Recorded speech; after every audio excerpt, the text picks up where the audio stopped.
Hello relatives, and a very, very happy new year to you. Welcome to the first Schlag Bite of the year for January 4th, 2010, entitled Forgiveness in the New Year.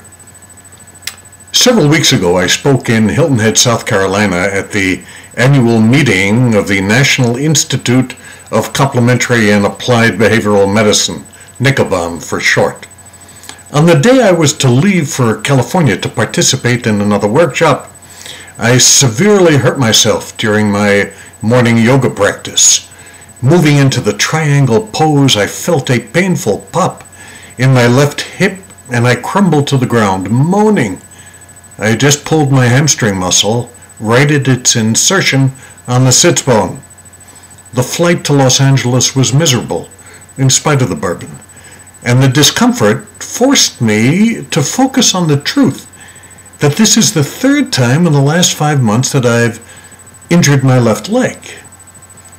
This is the soft, feminine, vulnerable side. And I'm wondering, what is it all about? What am I not seeing clearly that I ought to be looking at more directly?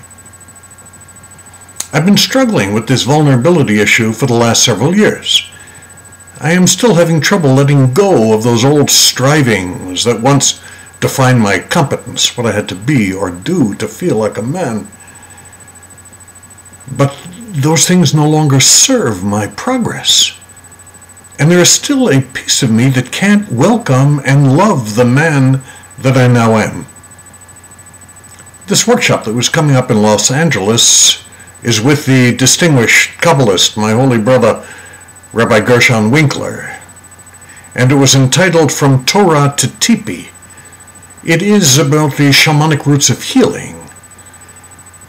And it just so happened that the Bible reading for that week was the story of Joseph and his brothers. In summary, this is a tale of murderous rage and lies, wherein Joseph, who is the favorite son of his father, is sold into slavery by his brothers. He lives in exile in Egypt, he is imprisoned, and ultimately he is redeemed because of his prophetic skills, and he becomes a viceroy to the Pharaoh in Egypt. Ultimately, the brothers meet, they see him and have no idea who he is, but Joseph recognizes them. And instead of getting even with them for their treachery, he forgives them. And eventually he goes to return to live in the promised land.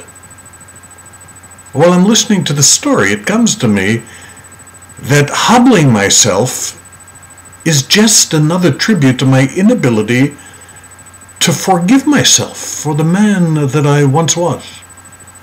Forgiveness is the single most important process that brings us peace in life.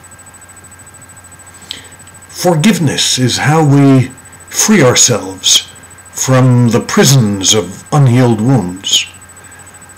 So here it is in this new year that I want to make this resolution once again. This year, I'm going to make peace with that past that no longer serves me, and to remember as my mantra every morning the words of the Mahatma Gandhi, forgiveness is choosing to love.